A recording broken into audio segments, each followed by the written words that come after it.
Maka caranya gimana caranya dari gunakan 5L sama matamu tadi supaya tidak kena penilaian tadi, saldo dan kerugian negara. Itu yang perlu disadari. Memang gitu.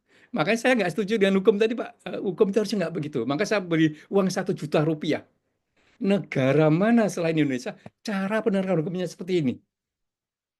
Saya baca di PBB, United Nations juga nggak begitu. Iya. Saya udah tanya yang buat undang-undang ini juga nggak begitu, Mas, maksudnya. Jadi kita menghadapi kenyataan ada undang-undang seperti itu. Itu yang harus disadari.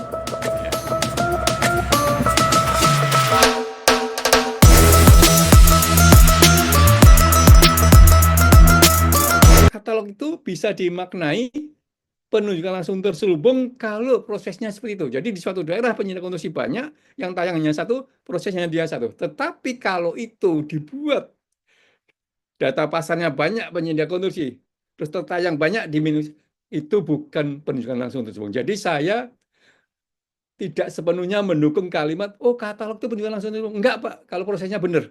Kalau di mini kondisian dan sebagainya. Tetapi kalau sekedar sebolehnya peraturan, sekedar boleh peraturan, ya itu sama akan menjadikan penunjukan langsung terselubung gitu, Pak ya. Terus apa tadi? Ya versi 6 ini memang belum sempurna, Pak, tapi ini akan menuju ke sana, Pak. Jadi pengadaan itu harusnya sunyi senyap. Kayak di Eropa itu pengadaan nggak gaduh seperti kita, Pak. Jadi kalau pengadaan sudah benar dan sebagainya, aplikasi digunakan, ya sudah. Nggak ada kegaduhan-kegaduhan lagi. Ya, menurut saya versi 6 itu adalah jembatan ke sana, Pak.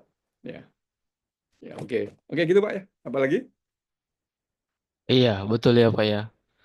Semoga aja sesuai dengan harapan kita bersama dari katalog versi 6 ini bisa mewujudkan Pak ya, mewujudkan iklim pengadaan yang lebih sehat, yang terhindar dari proses korupsi dan juga tidak ada lagi teman-teman kita para pelaku pengadaan yang merasa terkriminalisasi begitu.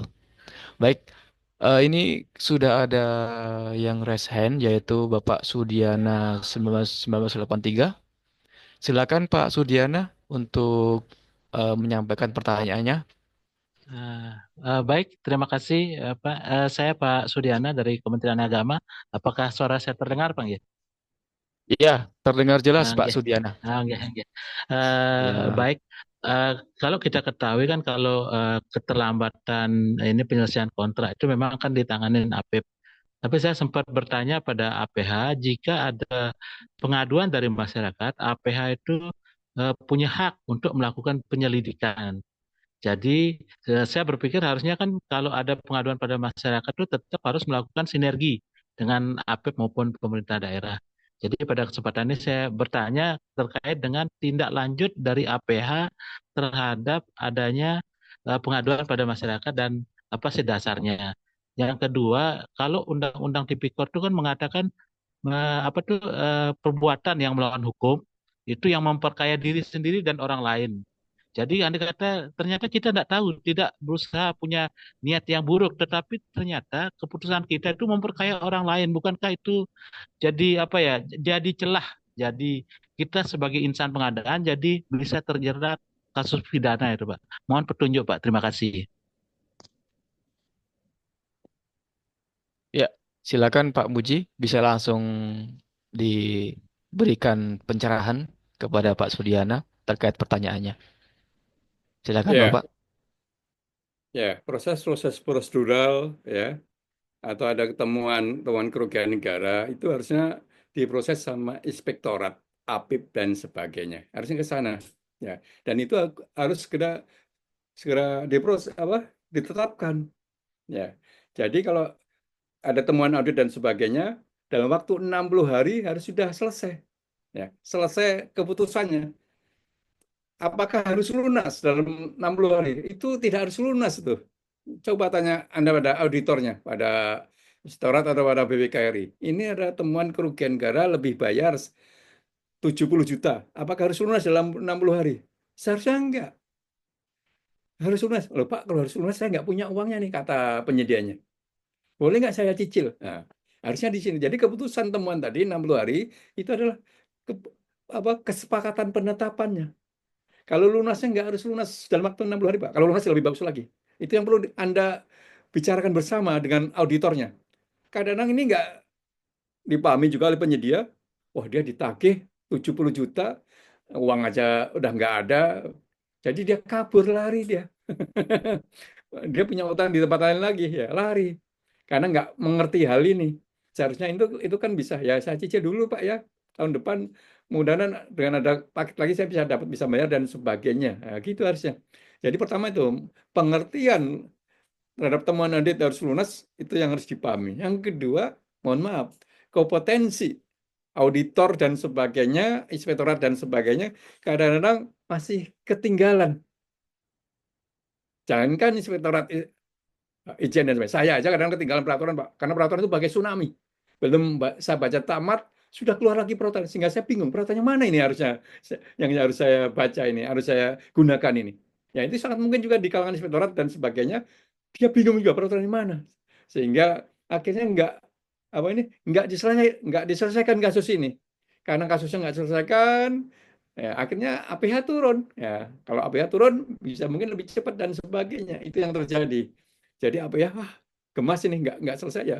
Akhirnya mereka turun lah ya untuk melakukan pemberantasan korupsi. Seharusnya nggak ke sana. Harusnya terhadap kesalahan prosedur dan kerugian negara itu nggak sampai ke APH. APH itu hanya kalau kalau apa? Kalau ada suap, kalau ada pengaturan jahat.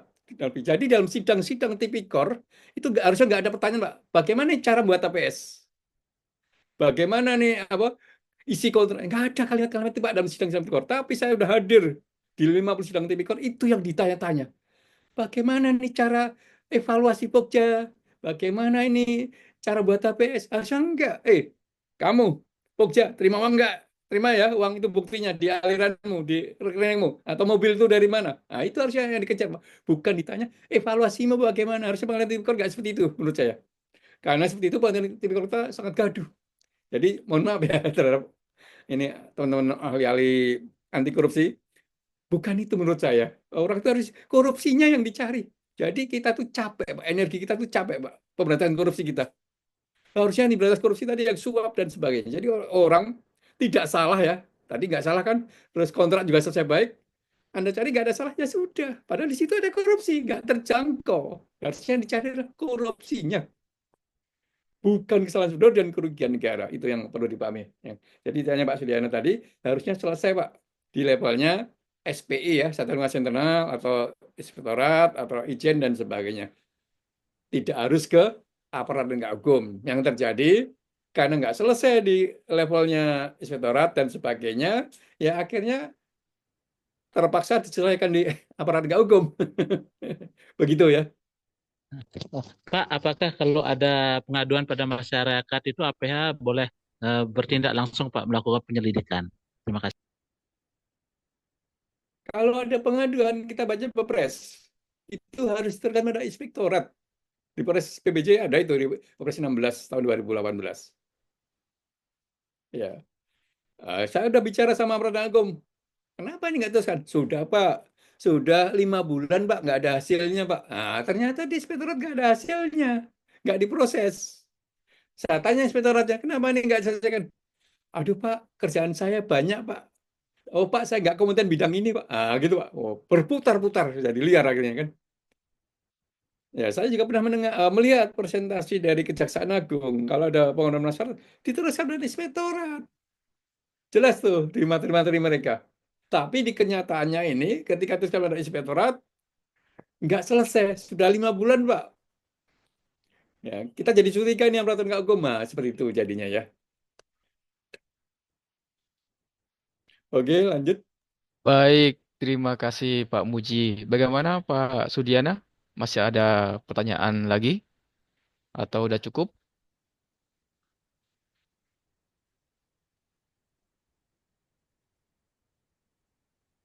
Halo Pak Sudiana, mic-nya belum on Pak. Baik, baik, Ya, terkait sama Undang-Undang Tipikor Pak yang mengatakan memperkaya diri sendiri dan orang lain itu kan dapat dijerat Undang-Undang Tipikor Pak. Nanti kata seperti disarankan sama Pak Muji kita meluruskan niat kan artinya ternyata keputusan kita ada yang keliru sehingga kemudian memperkaya orang lain contohnya memperkaya pimpinan atau siapalah gitu. Nah, ternyata bukankah dengan celah itu kita dapat dijerat dengan undang-undang tipikor itu, Pak? Terima kasih, Pak. Memperkaya pimpinan itu korupsi, Pak. Jadi kita kontrak sebagai PPK dengan penyedia PT ABC. Kok pimpinan kita dapat sesuatu, ya itu korupsi, Pak. Kan saya bilang tuh suap dan sebagainya. Ya udah, laporkan aja, Pak, pimpinan Anda itu. Tetapi kalau penyedia, ini yang menjadi perdebatan sini, penyedia kaya dari bisnis dengan kita, ya itu nggak apa-apa.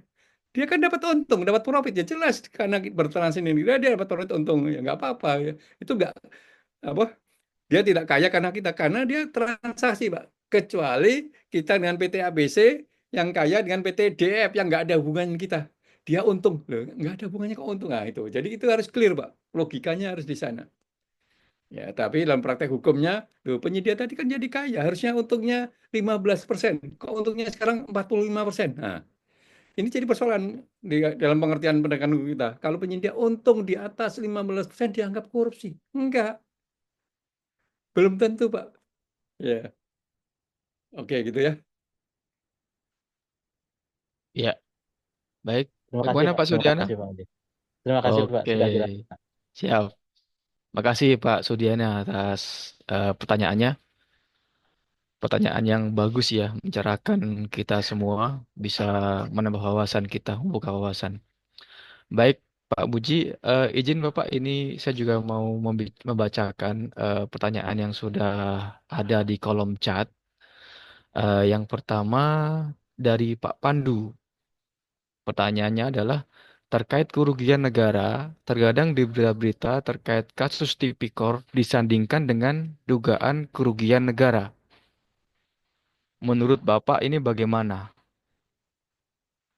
Jadi pertanyaannya, terkait kerugian negara, terkadang di berita-berita terkait kasus tipikor disandingkan dengan dugaan kerugian negara. Oh ya ya. Jadi kasus tipikor itu hanya berupa dugaan kerugian negara, Pak. Jadi baru dugaan tapi udah di diangkat sebagai sebuah kasus tipikor gitu, Pak. Jadi menurut Bapak bagaimana, Pak Muji? Silakan, Bapak. Ya kembali, Pak, pada Undang-Undang Tipikor pasal 2, pasal 3. Konstruksi hukumnya kan dua, Pak. Salah prosedur dan kerugian negara. Jadi kalau ada salah prosedur dan kerugian negara, kita itu dianggap korupsi, Pak. Itu yang harus disadari. Para peserta di sini yang ikut forum ini atau yang mendengarkan suara ini nanti kalau dipublikasikannya, kita harus menyadari ya, cara penegakan hukum di Indonesia itu adalah apa? Korupsi antara lain ada suap, OTT itu jelas lah, itu korupsi dah. Tetapi ternyata nggak itu aja, Pak, melebihi itu, Pak. Jadi kalau ada salah dan kerugian negara itu juga dianggap korupsi. Itulah yang perlu kita sadari. Karena ada undang-undangnya, undang-undang tipikor. Bahkan juga nanti ada undang-undang KUH pidana juga ada. Itu yang perlu kita sadari. Maka caranya gimana caranya dari? Gunakan 5L sama matamu tadi. Supaya tidak kena penilaian tadi. Salvador dan kerugian negara. Itu yang perlu disadari. Memang gitu. Makanya saya nggak setuju dengan hukum tadi, Pak. Hukum itu harusnya nggak begitu. Maka saya beri uang 1 juta rupiah. Negara mana selain Indonesia cara penegakan hukumnya seperti ini? Saya baca di PBB, United Nations, juga nggak begitu. Ya, saya udah tanya yang buat undang-undang ini juga nggak begitu, Mas, maksudnya. Jadi kita menghadapi kenyataan ada undang-undang seperti itu. Itu yang harus disadari. Ya.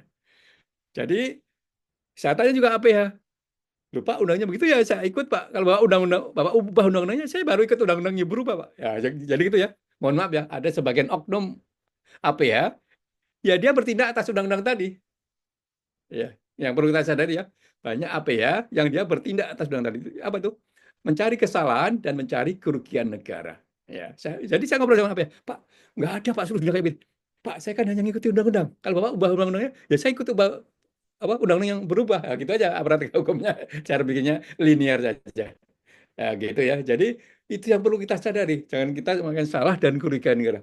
Caranya gimana? Nah, salah satunya tadi, jangan sampai lunas bermasalah. Kalau perlu diaudit dulu lah sebelum dilunasi. Ya gitu kan. Kalau perlu jangan dibayar dulu lah. Ya gitu. Tolong diperiksa dulu. Ya, itu maksudnya. Jadi strateginya apa?